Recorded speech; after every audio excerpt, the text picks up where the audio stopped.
did you want to? Thank you, Toby. You touched on this a little bit, but I just wanted to bring in a couple of other points around apprenticeships. I remember when I was finishing school, lots of girls from my school aspired and very proud of the fact that they were going on to do apprenticeships in salons. But the British Hair Consortium says we risk being at 0 apprenticeships by 2027, which I think is a really shocking number. Caroline, I know at the National Hair and Beauty Federation you said you think that's because of the stigma around the sector, but I just wanted to bring from all of you why you think that is, but also what we can do to make hair and beauty apprenticeships viable again, maybe starting at Toby, because I know you picked up on it previously. I don't think we have any problem with young women wanting to come into the industry whatsoever. We have no employers willing to take them on. We have apprenticeships at 16,000 in 2016, already down at 6,000 by 2023. That's why we're predicting those things.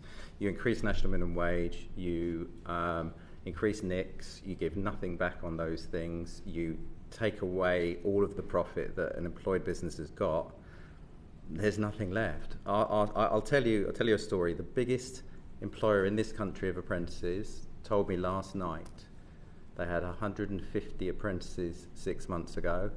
They were responsible for the qualification of 10% of all apprentices in this country every year, and they've now got 50. They lost 100 in 6 months.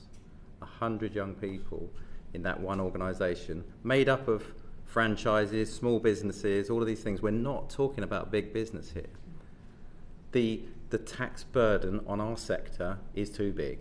Drop that to 10% for service-based businesses, allow them to grow past that ridiculous threshold of 90,000, the cliff edge that makes nobody want to move.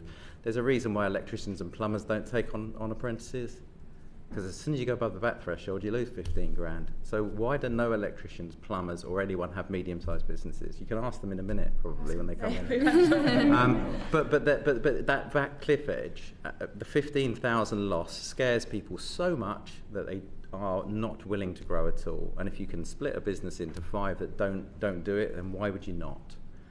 It's got nothing to do with... We've got massive oversubscription. 344... I spoke to a trainer in the Northwest. 344 applications for 62 places. They can only fill 56, and they're worried about getting less because there's no employers to take the apprentice. These training organisations get paid to train people. The employer gets nothing. Me, as a salon owner, gets nothing, maybe £1,000. It really doesn't make that much odds, right? So why would I spend £30,000 a year training somebody who, once they've qualified, immediately someone goes, oh, why don't you come and work for me? You don't have to pay any tax. That happens every single day. That's why